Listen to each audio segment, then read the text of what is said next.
Hello again.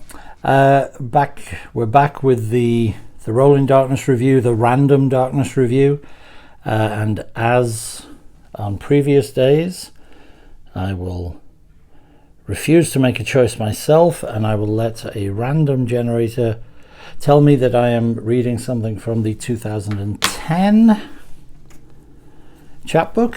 This was a great year for me and Glenn because the Rolling Darkness review became international, and these stories and the theatre piece surrounding it were first performed in Canada at Nipissing University and Toronto University, and thanks to the great efforts of James K. Moran and Sean Morland, we were able to do that, and James actually was our guest author in this chapbook. So I will be reading a story called Frumpy Little Beat Girl. Oh, but first, shot glass, snowman's skull, slancher.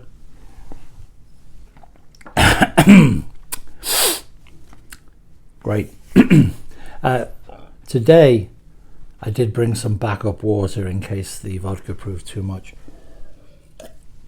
Something I neglected to do on the previous. Okay. Frumpy Little Beat Girl. They don't make hats like that anymore, says Mr. Slater. Jesus. Well, you know what, I should... by coincidence, by dint of the Random Darkness generator, the two previous stories I read, if you're watching these things in sequence, were set in my native Liverpool and performed by a cast of Scouse characters. This is set in the town in which I spent the second half of my life, Los Angeles, Glendale specifically. So, just in case you thought they were all set in Liverpool, you should be prepared that this takes place in the United States of America, though the accent in which it is delivered, of course, will remain Scouse. So just use your imagination. Frumpy Little Beat Girl.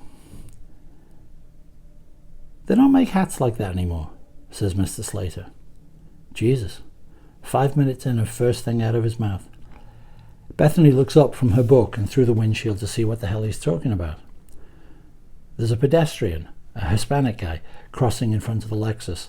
He's in no particular hurry about it, and he doesn't need to be. The light they're stuck at, the one at San Fernando and Brand, can take 3 minutes even in a good mood, and at 8:30 in the morning you can usually count on it being pissy. Sure they do, Bethany says, meaning the hat. No, Mr. Slater says, his head moving to watch the man reach the sidewalk and turn to wait like them for the northbound green. Bethany hears the pleasure, the admiration in his voice. They make things that look like it, maybe, he says, but that's period. He has a point. It's not only the grey fedora. The pedestrian, elderly but vigorous, his body lean and compact, face like leather, but like, good leather, is dressed in a subtly pinstriped black suit that could be new, or that could have been really well looked after for decades. There's a tight 1/4 inch of white handkerchief showing above the suit's breast pocket, and the man wears opinionated shoes. Cool, Bethany says. Buena Vista Social Club. You think he's Cuban? Mr. Slater asks her, as if she was being literal. I mean, like, not Mexican? Bethany, no idea, shrugs and smiles. The light changes, and Mr. Slater, you really can't start calling me David, he said more than once, but she's been babysitting for him and his wife since she was 14 and just can't get her head round it. Moves through the intersection and takes one last look back at the guy. Check him out, he says, as awed as a bench warmer admiring a star player. It's 1958, and it's never not gonna be. Gay Michael's on with a customer when Bethany comes into the bookstore, but he takes the time to cover the phone's mouthpiece and stare pointedly out the plate glass window as Mr. Slater's Lexus pulls away into the Glendale traffic. He gives her an eyebrow. Bethany Lake, he says, delighted. You are appalling little slut. My neighbour, she starts to tell him, ready to add that she'd needed a ride because her piece of shit Dodge is in the shop again, but he's already back on the phone giving directions. Yes, ma'am, he's saying, Michael and Michael, on brand, between Wilson and California. Listens for a moment.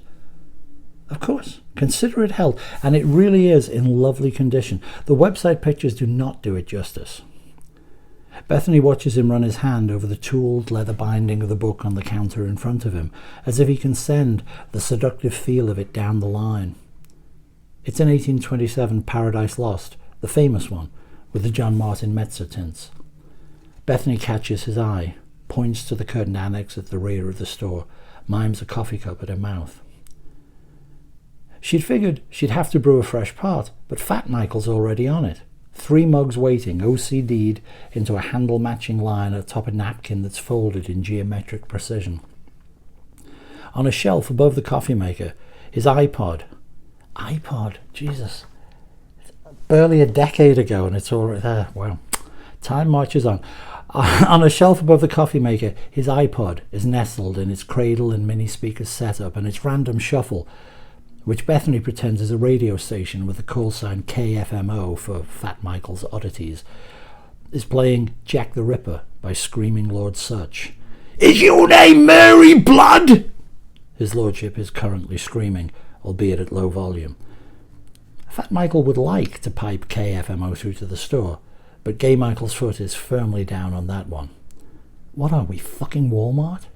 Is about as far as the conversation ever gets. He's really got a bite on that Milton, Bethany says, knowing the boys have been asking high 4 figures. The coffee maker pings.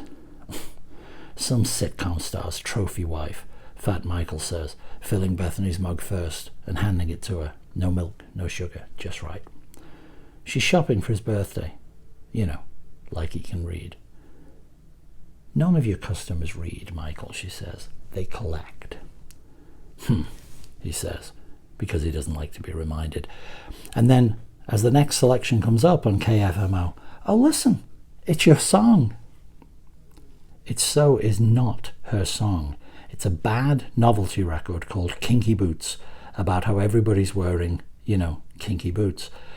The only boots Bethany owns are a pair of Doc Martens, but it wasn't footwear that had made the boys declare it her song. A couple of months earlier, Gay Michael, bored on a customerless afternoon, had treated her to an appraising look as she was leaning on the counter reading. Look at you, he'd said, with your jean jacket and your ironic t-shirts. The one she'd been wearing that day had read, Talk Nerdy to Me. With your Amy Bender paperbacks and your rah-rah skirts and leggings, you know what you are, Bethany? You're a frumpy little beat girl. Fat Michael had clapped his hands in delight. Sometimes Bethany wondered which of the partners was actually the gay one. Sweet girls, street girls, frumpy little beat girls, he'd recited, just in case Bethany had missed the reference to the stupid song's stupid lyrics. She couldn't be mad at either of them. It was all so obviously coming from a place of affection, but, you know, Jesus Christ, frumpy little beat girl. She takes a sip of her coffee. Not my song, she reminds Fat Michael, even though she knows it's like trying to lose a high school nickname. Gay Michael pulls the annex curtain aside. I have to drive it over at lunchtime, he says, meaning the Milton. She won't come here? Says Fat Michael. What, and leave the 210? Gay Michael says. She'd melt like Margaret Hamilton. He raises a preemptive hand before Fat Michael can object further. I am not risking losing this sale, Michael, he says. It's 2 months' rent. It's just that I have that, you know, that thing, says Fat Michael. I'll mind the store, Bethany says. She knows that that thing means a lunch date with a woman from whatever dating service he's currently using. She also knows it won't work out, they never do, but Fat Michael is a trier, and Bethany sort of loves him for it. She's never been left alone in charge of the store. She's never been left alone in charge of the store, because the Michaels always stagger their lunch hours, so her offer to tend it for a couple of hours without adult supervision prompts, big surprise, a discussion. But they do their best not to make a drama out of it, which Bethany appreciates because God knows it's an effort for both of them. And it boils down to her receiving several overcautious instructions, all of which pretty much translate as don't do anything stupid. After she promises that she'll do her best not to, they take her up on it. And Gay Michael's gone by 11:45 to beat traffic, and Fat Michael's out of there by noon. Which is how Bethany comes to be alone when the man in the Chinese laundry initiates the apocalypse. Bethany's lost in her Kelly Link collection when the old school bell tinkles on the entrance door. She looks up to see the door swinging shut behind a new customer as he walks in, holding a hardcover book in one gloved hand. Bethany thinks, gloves? They're tight-fitting grey leather, and given that it's spring in California, would look even odder than they do, were it not that the man's pretty overdressed anyway. His suit is a three-piece, and its vest sports a chain that dangles in a generous curve from a button and leads, Bethany presumes, to a pocket watch that is currently, well, pocketed. He's not in costume, exactly, Bethany realizes. The suit is of modern cut and fit, but he's hardly inconspicuous. She flashes on the elderly Hispanic guy she and Mr. Slater had seen at the light earlier, and wonders if she somehow missed the memo about this being Sharp-Dressed Man Day in Glendale. ZZ Top start riffing in her head, but the accompanying Mind video is a spontaneous mashup with Robert Palmer and his Fuck Me Mascarenes, and Bethany makes a note to herself that she needs to start spending a little less time watching I Love the 80s. I wonder if you can help me, the customer says, coming to the counter. Cute accent, like the guy from House when he's not being the guy from House. Almost certainly not, she says, but I'll be real nice about it. Ah, he says, not put out at all. Far from. I take it then that you are neither Michael nor indeed Michael. Now he's doing the other Hugh, Grant, not Laurie, and Bethany thinks he's laying it on a bit thick, but decides to give him the benefit of the doubt. Just Bethany, she says. Exactly who I was looking for, he says, laying the book he's carrying onto the counter. I wanted to ask you about this. There's no such thing as a book you never see again, Fat Michael had told her, a little bookseller's secret, shortly after she started working there. Sooner or later, no matter how rare it is, another copy comes across the counter. He'd been trying to make her feel better, because she'd fallen in love with a UK first of Kenneth Grahame's The Golden Age, and had been heartbroken when it left the store with somebody who could afford it. He'd been right, too. In her time with the boys, Bethany had seen many a mourned book wander back to their inventory, including the Graham, one of the Michael's freelance scouts. That's an extremely loud motorbike, isn't it? Bethany had seen many a mourned book wander back to their inventory, including the Graham.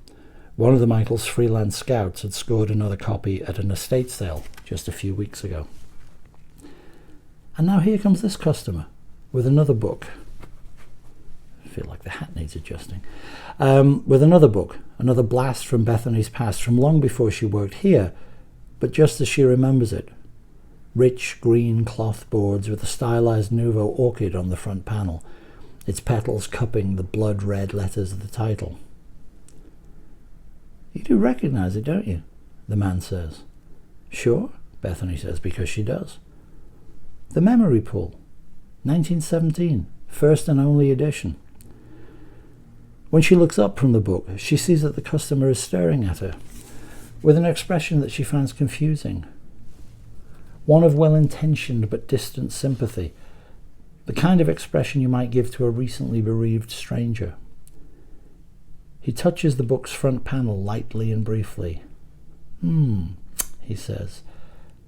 And quite rare, wouldn't you say? Extremely rare, Bethany says, and immediately wants to slap her stupid mouth. Curse me for a novice, she thinks, a mantra of Gay Michael's whenever he's made a rare misstep in a negotiation. She's only been at the store a year.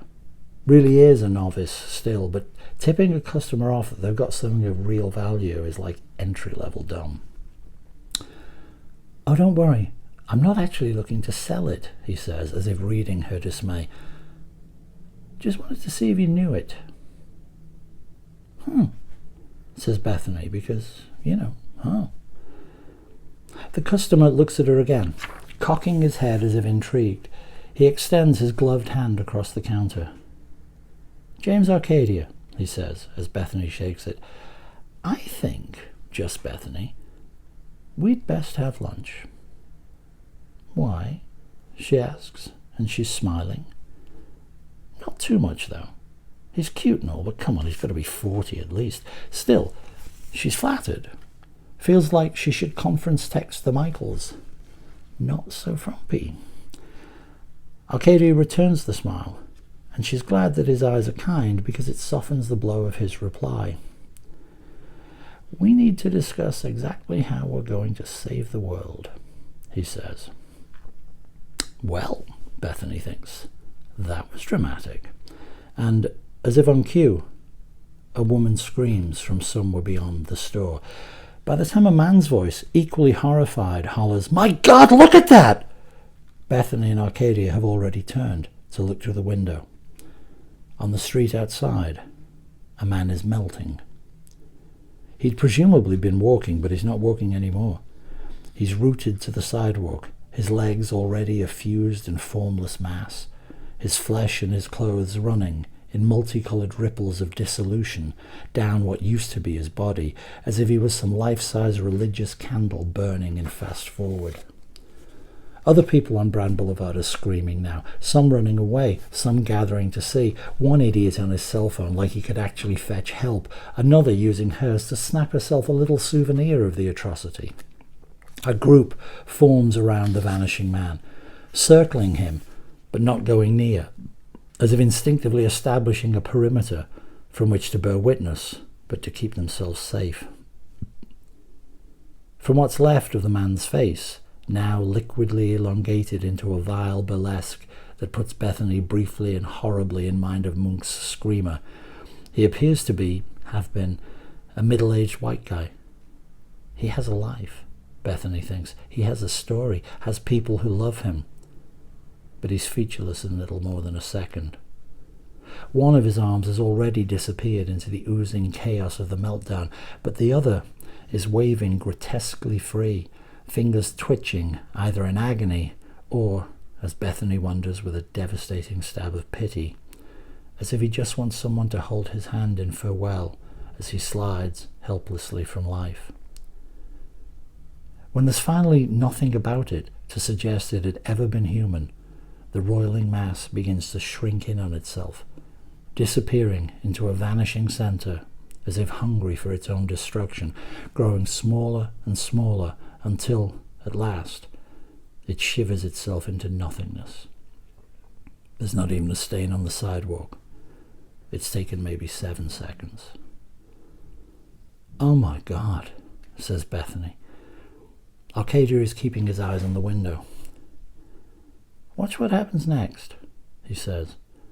And when Bethany does, she decides that it's even more appalling than what came before. Everybody walks away. There's a blink or two from one or more of them, and one older woman in a blue pantsuit looks to her left as if she thought her peripheral vision may have just registered something.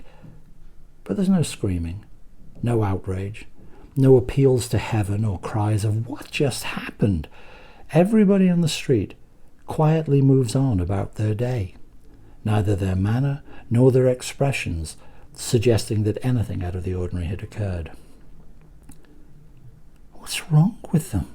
Says Bethany. They're all acting like it never happened. Don't be cross with them, Arcadia tells her. It sort of didn't happen. But it did. I don't want to get too abstract about it, he says, but it's a sort of tree falling in the forest question, isn't it? Can something actually be said to have happened if it's something nobody in the world remembers? I remember, Bethany says. Arcadia holds her gaze for a second or two, his face expressionless. "Aha," he says quietly. Bethany's still trying to think about that when he pulls his watch from his vest pocket and checks it. He says, "Only 11 minutes in, and already a serious anomaly. That's a bit worrying." "What?" says Bethany, horrified as much at his calmness as at the idea that this nightmare is on some kind of a schedule. "Clocks are ticking," he says. "Lunch will have to wait. Come on." Bethany's surprised to see that she's following him as he moves to the door and opens it. Perhaps it's the tinkling of the bell, perhaps just a desire to remember what she was doing the last time the world made sense, but something makes her look back at the counter. "Wait," she says, "what about your book?" Arcadia throws it an unconcerned glance. "Do you know what a MacGuffin is, Bethany?" he says. "Yes," she says, because she does. She watches her fair share of Turner Classic Movies, and she briefly dated a guy who once had an actual name, but whom she's long decided will be known to her memoirs only as the boy who loved Hitchcock. "Well, the book's a MacGuffin," Arcadia says. "It's not irrelevant. I mean, it never existed, and yet you remember it, which is good for a gasp or two and certainly pertains to the matter at hand. But its real function is this: to propel us headlong into a thrilling and probably life-threatening adventure. Good to go?" He waves her through the door with a hurrying motion, and they're on the street and walking south before Bethany can get her question out. "What do you mean it never existed?" she says. "Well, not in this particular strand of the multiverse. It's a crossover, like the unfortunate gentleman outside your shop. Do you have a car, by the way?" "No," she says. I mean, not here." "Oh," he says, stopping in front of a green Mercedes. "Let's take this one then." He opens the passenger door for her, apparently without needing a key. Bethany doesn't ask, nor does she look too closely at how he starts it before making an illegal U-turn and heading down Brand towards Atwater Village. "What are we doing?" she asks, because she figures it's about time. "Well, we're fixing a hole where the rain gets in," she says, flashing absurdly on the Beatles vinyl she'd rescued from her dad's stuff. "Would that it were merely rain," he says. He nods toward the sidewalk they're speeding past, and Bethany looks to see a small boy turning to green smoke while pedestrians stir open-mouthed, and his screaming mother tries to grab him, her desperate fingers clawing only at his absence.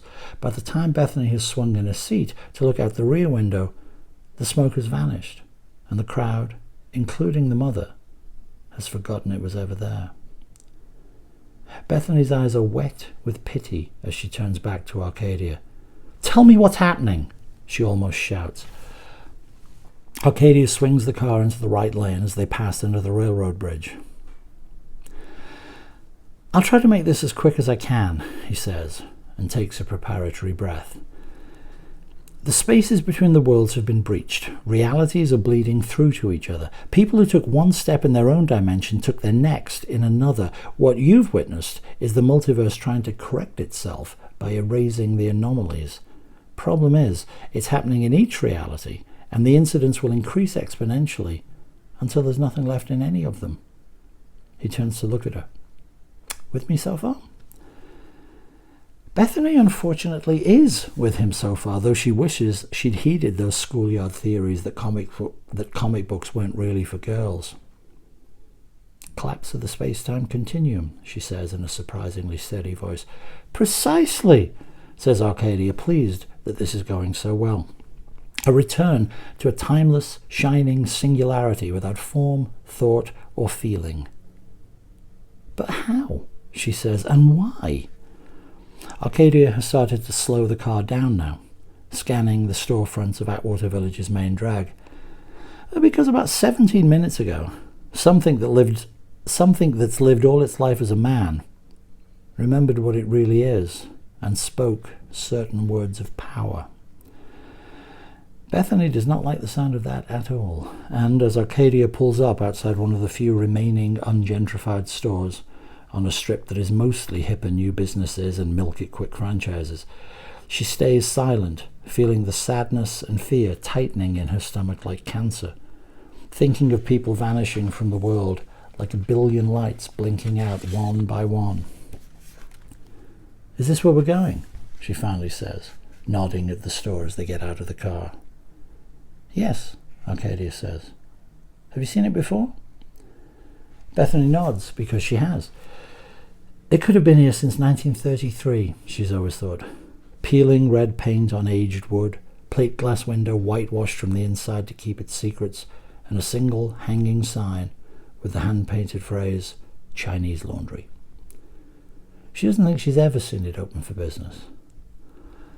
"I always figured it was a front for the tongs," she says lightly, but realizes, as she says it, that actually is what she's always thought. "You're such a romantic," Arcadia says, and he sounds delighted with her. He opens the door to the laundry and leads her inside. Its interior is as weathered and as free of decoration as the outside. A hardwood floor that hasn't seen varnish for decades, and utterly plain walls painted long ago in the kind of institutionally vile colours usually reserved for state hospitals in the poorest neighbourhoods. Bethany is surprised, though, to smell the heavy detergent and feel the clammy humidity of what is clearly a working laundry. There's even the slow hissing from behind the screen space divider of a heavy-duty steam press. The place isn't menacing, merely nondescript. The 50-year-old man behind the burwood counter would be nondescript too, were it not for the subtle phosphorescent glow of his flesh. Arcadia makes the introductions. "Bethany Lake," he says, and Bethany registers the use of the surname she hadn't told him. "Meet the entity formerly known as Jerry Harrington." Bethany gasps a little as the man fixes his eyes on her, because they are the almost solid black of a tweaker on an overdose about to kill him. Not Chinese at all. A part of her brain wastes its time thinking, and wonders if it's entirely PC of him not to have changed the name, however generic, of the business he bought. "What do you want?" Harrington says. His tone is hardly gracious, but at least it still sounds human, for which Bethany is grateful. "What do we want?" she says to Arcadia. "Well, I want him to stop destroying reality," Arcadia says. "Don't you?" "Yes," Bethany says. "Of course." Arcadia turns back to Harrington. "There you go," he says. 2 votes to 1. Majority rules. What do you say?" Harrington laughs, but there's little humour in it. "What is he?" Bethany asks Arcadia quietly. She's turned her head away from Harrington because his face seems to be constantly coming in and out of focus in a way that she finds not just frightening, but physically disturbing. "A being from a time outside time," Arcadia says. "There's several of them around, hidden in the flesh since the fall. Most of them don't remember themselves, but occasionally there's a problem." "The fall?" Bethany hesitates to ask because she doesn't want to say something that sounds so ridiculous, but she supposes she has to. "Are you talking about angels?" she says. "Fallen angels?" "Well, you needn't be so Judeo-Christian specific about it," he says, a little sniffily. "But yes." "What do you want?" Harrington says again, exactly as he'd said it before, so exactly that it creeps Bethany out, less like a person repeating themselves and more like someone just rewound a tape. "We're here to make you reconsider," Arcadia says. "We can do it the hard way if you want, but I'd prefer to talk you out of it." Again the laugh, but there's little human in it. Arcadia moves closer to the counter, which Bethany finds almost indescribably brave. "Look, I get it," he says. "You're homesick. You want to return to the tabula rasa, the blank page, the white light, the glorious absence. You yearn for it like a sailor for the sea or a child for its mother. You're disgusted by all this, he waves his hand, searching for the words, all this multiplicity, this variousness, this detail and colour and noise and stuff." "You talk too much," Harrington says, and Bethany, though shocked at her treachery, thinks he's got a point. "But isn't there another way to look at it?" Arcadia says. We're all going back to the white light eventually, so what does it matter? Couldn't we imagine looking at these people amongst whom your kind has fallen, not with contempt, but with delight? Isn't it possible that an angel could embrace the flesh rather than loathe it? Could choose to be humanity's protector rather than its scourge? You can imagine whatever you like if it makes you feel better, Harrington says, and his voice is confident and contemptuous. But you won't imagine it for very long, because that's not the path I've chosen. Arcadia smiles, like there's been some misunderstanding. Oh, I wasn't talking about you, he says. Bethany is wondering just who the hell he is talking about when the pores of her flesh erupt and the light starts to stream from her body. The rush of release almost drowns out the beating of her terrible wings and the sweet music of Harrington's scream. Arcadia picks up the small, pitted, cinder-like object from the laundry counter with a pair of tweezers. It's still smoking slightly, and he blows on it to cool it before dropping it into a thin test tube, which he slips back into an inside pocket of his suit. I'll put it with the others, he says to Bethany. She wonders where the, if that's all right with you, tone has come from, like he's her beautiful assistant, rather than vice versa, but she nods anyway. She and he are the only people in the place, and she's sort of grateful that she has no memory of the last few minutes. She feels quite tired, and is glad of Arcadia's arm when he walks her to the car. Bethany's relieved that she's back in the store before either of the Michaels. As ever, there are several out-of-shelf books lying around here and there, and she decides to do a little housekeeping to assuage her guilt for playing hooky. She shelves most of them in the regular stacks, some in the high-end display cases, and one in the spaces between the worlds, though she doesn't really notice that, because she's thinking about her crappy Dodge and how much the shop is going to charge her to fix it this time. Gay Michael gets back first. Maybe Fat Michael's date is going better than expected. Bethany hopes so. Anything happen? Gay Michael says. Not so you'd notice, Bethany tells him.